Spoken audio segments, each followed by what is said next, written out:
Evangelho, quarta-feira da 26ª semana do Tempo Comum. O Senhor esteja convosco, Ele está no meio de nós. Proclamação do Evangelho de Jesus Cristo, segundo São Lucas. Glória a vós, Senhor. Naquele tempo, enquanto estavam caminhando, alguém na estrada disse a Jesus: Eu te seguirei para onde quer que fores. Jesus lhe respondeu: As raposas têm tocas e os pássaros têm ninhos, mas o Filho do Homem não tem onde repousar a cabeça. Jesus disse a outro: Segue-me. Este respondeu: Deixa-me primeiro ir enterrar meu pai. Jesus respondeu: Deixa que os mortos enterrem os seus mortos, mas tu vai anunciar o reino de Deus. O outro ainda lhe disse: Eu te seguirei, Senhor, mas deixa-me primeiro despedir-me dos meus familiares. Jesus, porém, respondeu-lhe: Quem põe a mão no arado e olha para trás, não está apto para o reino de Deus. Palavra da salvação. Glória a vós, Senhor. Quarta-feira da 26ª semana do Tempo Comum, em nome do Pai, do Filho e do Espírito Santo. Amém.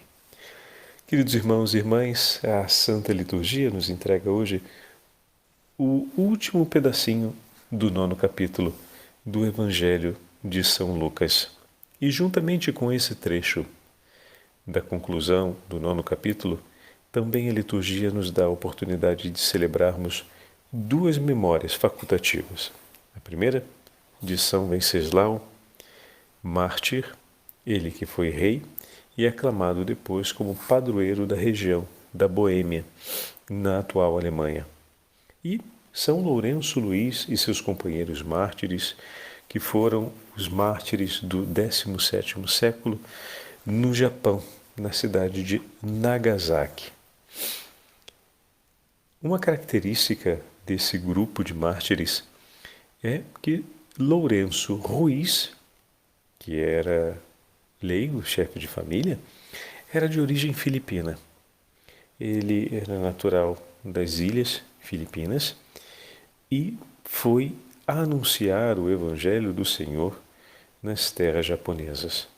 Naquele período histórico, a população das Ilhas Filipinas também não apenas frequentava, mas tinha forte relação com o povo japonês.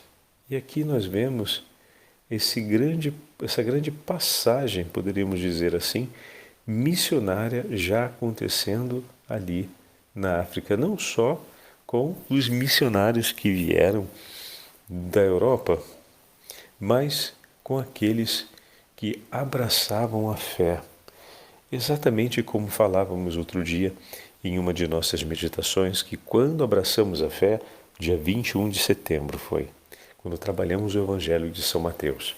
Quando abraçamos a fé, assim como Mateus abraçou a fé com o chamado do Senhor, imediatamente ele respondeu, deixando a banca da coletoria de impostos e seguindo Jesus.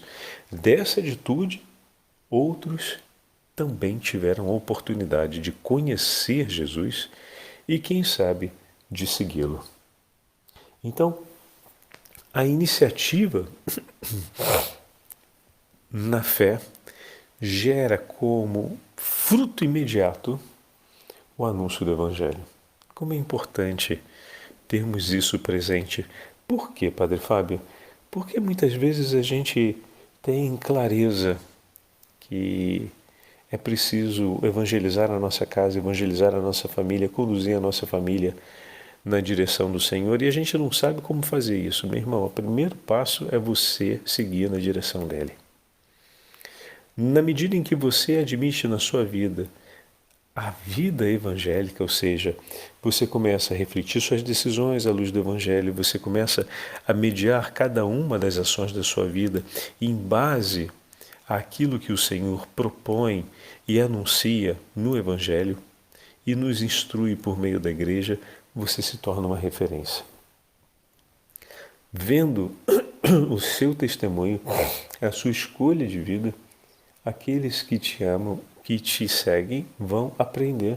No caso, os filhos ou aqueles que estão sob a nossa responsabilidade pastoral, O primeiro testemunho que vai junto com o anúncio evangélico feito por cada um de nós, meu irmão, é o nosso próprio testemunho, não é um outro. Não tem como a gente falar sobre a vida cristã e dizer, não olha para mim, olha para Padre Pio, não olha para mim, olha para São Francisco de Assis, não olha para mim, olha para Santo Antônio. Não tem como.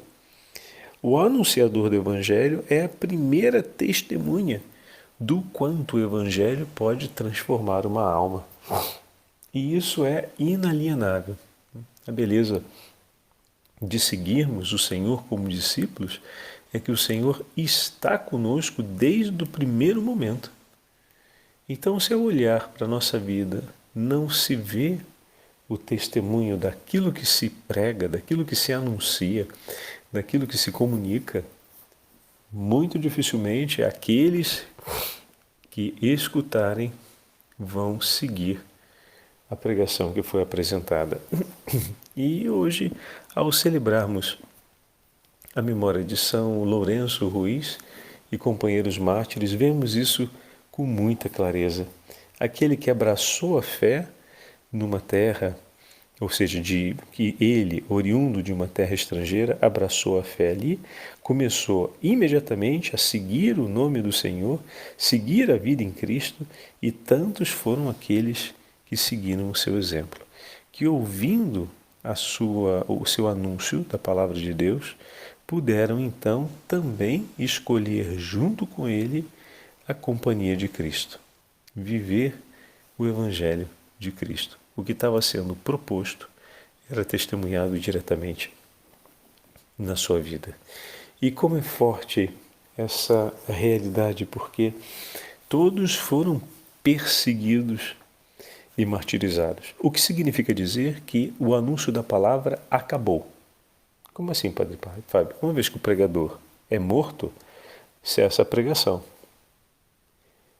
Por que não parou o avanço do Evangelho naquela terra? Porque o testemunho de vida, a pregação com a própria vida, permaneceu. O último ato dessa pregação foi a adesão de muitos corações, que vendo o seu testemunho, seguiram o seu exemplo. Eles não têm mais a sua palavra para ouvir, mas trazem consigo o seu testemunho impresso na alma. Essa é a grande marca dos mártires no mundo, ainda que tentem silenciar sua voz, aqueles que são contra o Evangelho, que combatem contra a fé, não conseguem silenciar o seu exemplo, pois o exemplo, sendo reconhecido e abraçado, ou seja, sendo reconhecido e se tornando agora fundamento para a escolha de outros, permanece sendo transmitido na história. Ninguém me contou, eu vi na vida desse irmão os sinais de Cristo. Ninguém me disse, eu pude ver.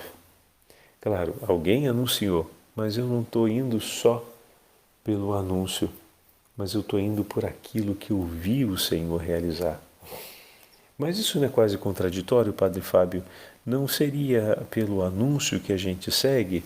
E como a gente faz no caso do oficial romano? Vamos pegar esse exemplo, que na verdade ele já se apresenta com uma certeza diante do Senhor para lhe pedir uma graça.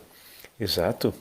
Ali nós vemos o testemunho de alguém que já havia na vida recolhido suficiente evidências a respeito do poder e da pessoa de nosso Senhor. Quais foram essas evidências? Não sabemos dizer, mas uma coisa é certa. Foram convincentes o suficiente para aquele homem crer. Porque as suas palavras, ao chegarem até Jesus, chegam por conta de sua grande fé. O Senhor testemunha a fé que já está no coração daquele homem que enviou os seus empregados para falarem a Jesus a respeito da doença de seu servo e pedir que ele diga uma única palavra. Percebem o coração de quem já recolheu evidências suficientes para dizer: eu creio. Bendito seja Deus se ao olharmos o modo de vida dos nossos irmãos e irmãs que estão à nossa volta, que vivem conosco a vida evangélica, que ao olhar o testemunho de vida deles nós possamos dizer com alegria: eu creio, eu creio. Eu creio porque o Senhor na sua vida, meu irmão, está multiplicando as evidências do seu amor por nós. Eu creio porque eu vejo na sua vida se multiplicarem as páginas do poder de Cristo no Evangelho, do poder desse Senhor que cura os enfermos, que vence o demônio, desse Senhor que anuncia a paz e realiza a misericórdia. A nossa meditação de ontem, a respeito do tempo de misericórdia. Então eu creio porque eu vejo esses sinais serem multiplicados, essas páginas do Evangelho se multiplicam na sua vida e eu creio, eu creio. Obrigado, meu irmão, obrigado, Senhor, por você ser o Evangelho vivo de Cristo, por mim, para mim. E olha que maravilha, meus irmãos, a liturgia de hoje nos traz exatamente um texto que nos apresenta 3 momentos, que normalmente a gente fala de 3 momentos vocacionais, né? Enquanto Jesus caminhava, são 3 momentos, onde no primeiro alguém se apresenta a Jesus, no segundo Jesus se dirige a alguém e no terceiro se fala que alguém responde a alguma coisa, né? Então no primeiro momento Jesus caminha e alguém na estrada disse a Jesus: eu te seguirei para onde quer que fores. Ou seja, a pessoa tem um propósito de seguir Jesus. E Jesus dá uma resposta direta a respeito, evidenciando a exigência do Evangelho. O Evangelho tem um preço a ser pago. É o preço que São Francisco de Assis vai dizer da pobreza, ou seja, do completo esvaziamento de si. Você vai seguir a sua vida onde o Senhor te levar. As raposas têm o lugar delas, de segurança. O lugar onde elas podem voltar depois de um dia de caçada e de longa atividade.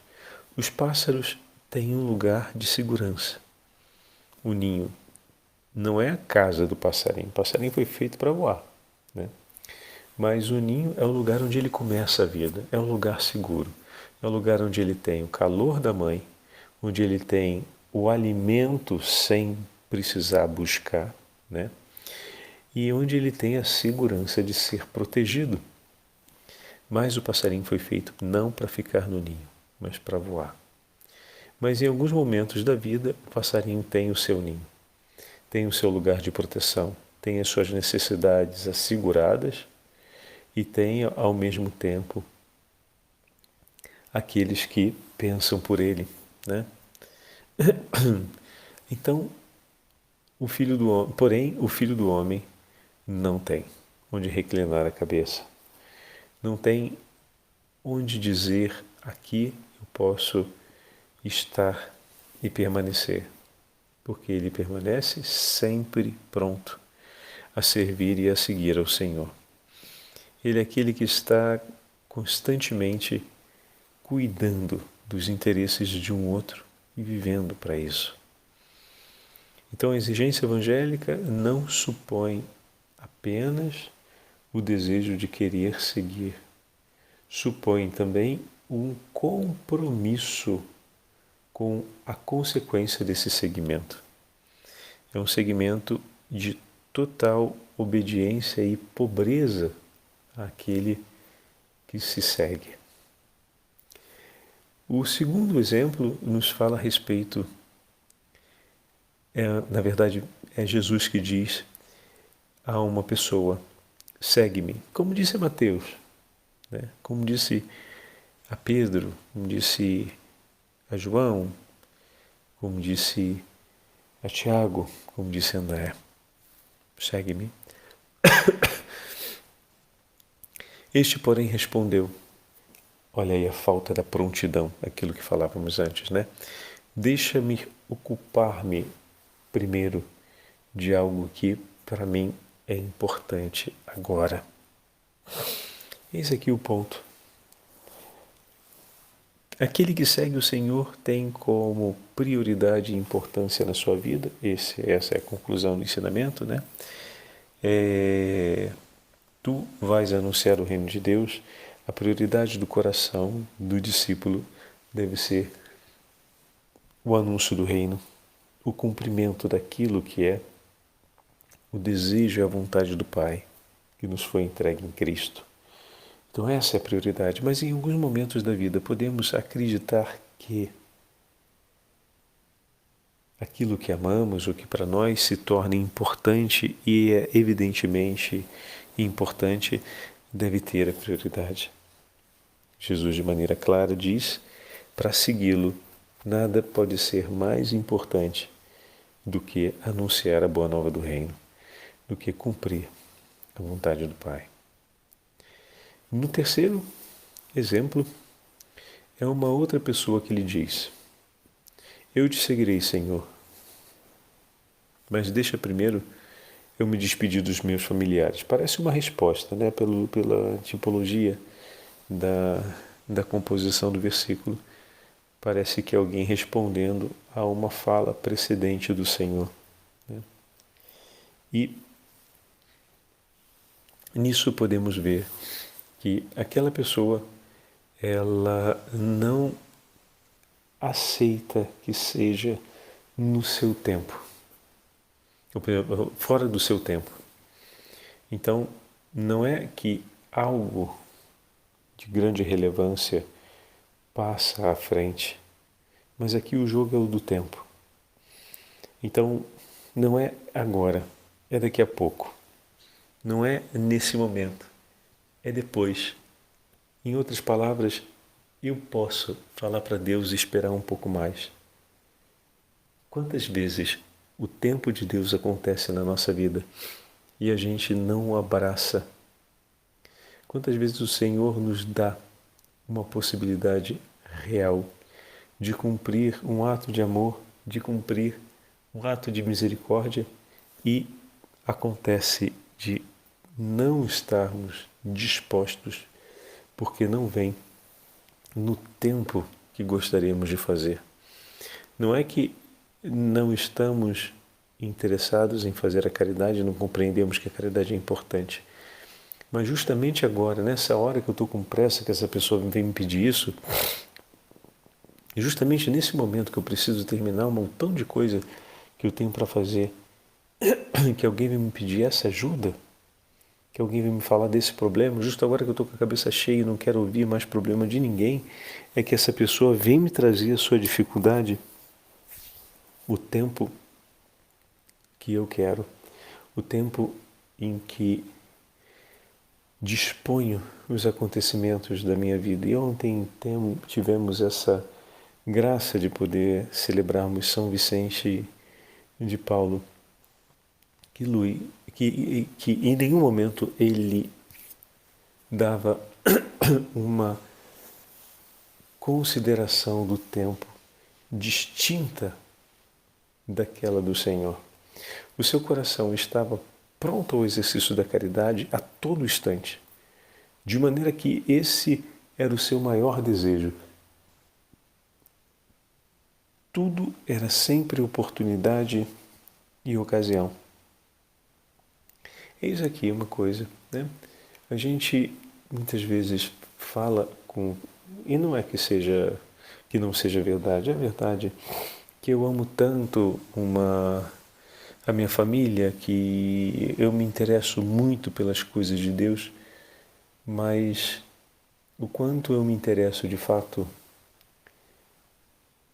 no tempo que o Senhor me pede ou no tempo que eu quero. Às vezes temos um interesse grande pelas coisas de Deus, mas se não acontece do jeito que a gente quer, no modo que a gente quer, que não acontece no tempo que a gente espera, a gente se incomoda, a gente lamenta e a gente até deixa de fazer em algumas situações. Adiamos, modificamos, adaptamos continuamente muito daquilo que o Senhor nos pede. e nos entrega. Então, eis aqui 3 pontos que são importantes para a gente nesse dado do seguimento do Senhor. Saber da exigência que é relacionada a seguir Jesus, ter essa prontidão e não começar a estabelecer que coisas venham primeiro, né? A prontidão do coração e a disponibilidade do coração para o imediato do Senhor. E depois, não adiar os tempos, mas estar sempre pronto para o agora, para o momento em que o Senhor me pedir. E tudo receber com um coração disponível, de prontidão. Assim o Senhor nos fará discípulos em nossa própria família. Assim a nossa vida se tornará páginas vivas do Evangelho de Cristo. O Senhor esteja convosco, Ele está no meio de nós. Pela intercessão de São Venceslau, mártir, e pela intercessão de São Lourenço Luís e seus companheiros mártires no Japão, abençoe-vos pela intercessão da Rainha dos Mártires, o Deus Todo-Poderoso, Pai, Filho e Espírito Santo. Amém.